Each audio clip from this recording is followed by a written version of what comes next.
Selamat mendengarkan podcast ini. Shalom Bapak Ibu dan saudara-saudara yang terkasih di dalam Tuhan. Kebenaran saat ini berjudul level pergumulan. Saudara-saudara, kita harus mengukur nilai pencapaian kemuliaan kita, sehingga kalau kita memeriksa diri kita dengan seksama, kita akan bisa mengerti. Karena bagi orang yang mengasihi Tuhan, ia pasti diproses Tuhan. Di setiap masa dan periode ada pergumulan yang dialami untuk membentuk manusia batiniahnya. Pasti dia memiliki pergumulan sesuai dengan levelnya. Kalau level yang masih ringan, biasanya seseorang menghadapi orang yang membuang muka. Level yang lebih tinggi, dia akan bertemu atau menghadapi orang yang membuang ludah. Tetapi level yang paling berat atau yang paling tinggi, ketika dia diludahi, pasti masing-masing kita akan memiliki level yang berbeda. Di sini kita harus bisa menyelesaikannya, Bapak Ibu, agar kita memiliki karakter ilahi yang permanen. Jadi ketika kita berkata, aku minta kepadamu ya Bapa, hati mengasihimu seperti Yesus, kita pasti akan dikejar untuk digarap. Ya, kita akan dikejar untuk digarap. Lalu kalau kemudian kita bertanya, Bapa, mengapa aku mengalami ini? Maka Bapa di surga akan menjawab, kamu yang minta anakku. Kita pasti mengalami proses jatuh dan bangun, sampai akhirnya di dalam atau mencapai titik tertentu, kita bernasar, kita berjanji kepada Tuhan untuk hidup suci. Kalau pada kenyataannya nanti kita masih berbuat salah, kita minta ampun. Tetapi jelas kita tidak memiliki niat sama sekali untuk berbuat salah. Tuhan pasti melihat dan menilai orang yang sungguh-sungguh mengasihinya. Namun jangan kita kaget ya, jika ada orang yang menilai kita sombong. Dalam hal ini kita tidak usah berdebat, Bapak Ibu. Mereka tidak akan mengerti karena mereka belum selesai. Hidupnya belum selesai dengan dirinya sendiri. Untuk itu mari kita periksa hidup kita, ya.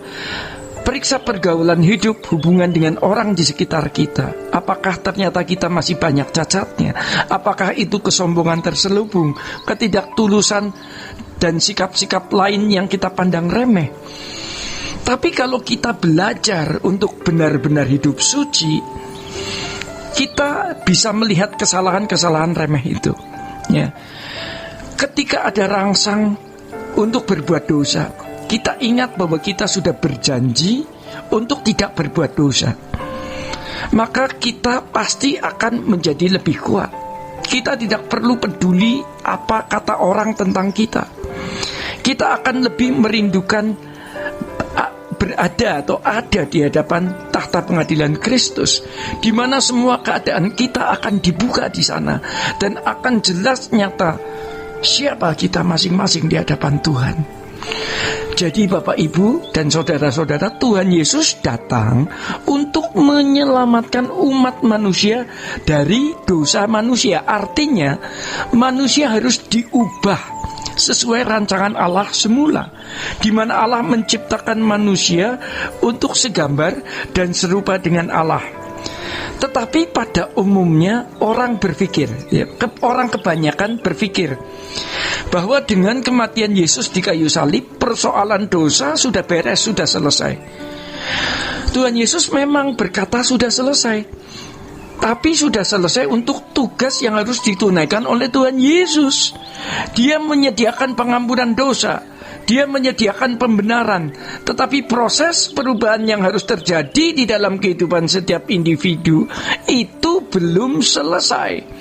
Maka setelah Tuhan Yesus bangkit dari kubur, Tuhan Yesus berkata seperti ini, jadikan semua bangsa muridku. Yang artinya sama dengan jadikan semua orang untuk dikembalikan ke rancangan semula, yaitu mereka yang menjadi umat pilihan untuk menemukan kemuliaan Allah yang hilang.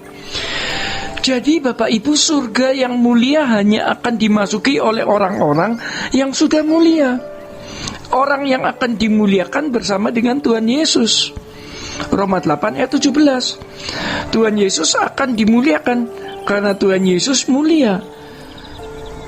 Bapak, Ibu, dan saudara-saudara yang terkasih di dalam Tuhan, Ibrani 5 ayat 7-9 mengatakan, walaupun dia anak, dia belajar taat dari apa yang dideritanya. Setelah mencapai kesalehan yang sempurna, ia dibangkitkan dari antara orang mati karena dia saleh. Bapak, Ibu, kata saleh itu sama dengan suci. Itu berarti setelah dia bisa mencapai kemuliaan, menjadi manusia yang meraih kemuliaan, ia dibangkitkan.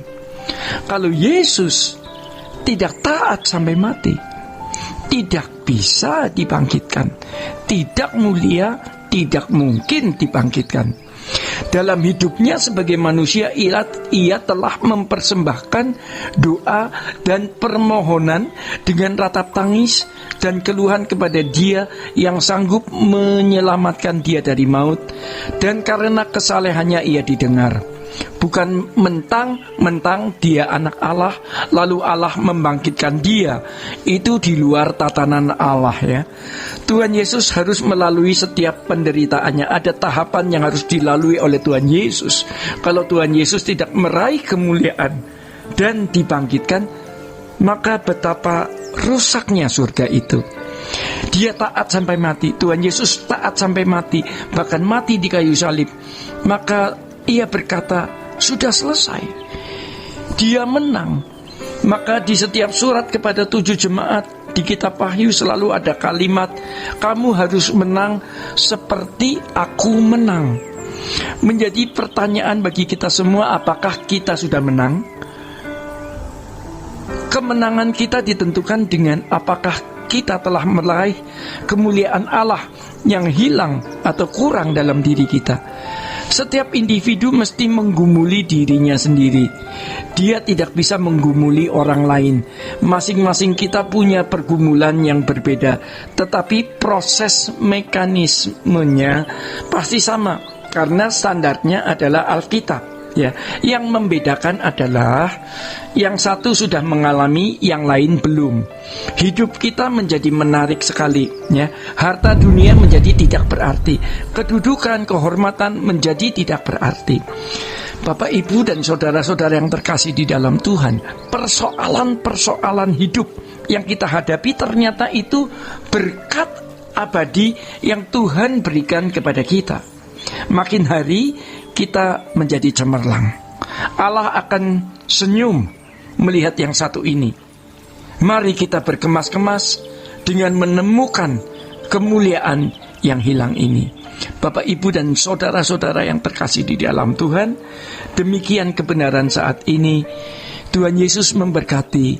Sola Gracia.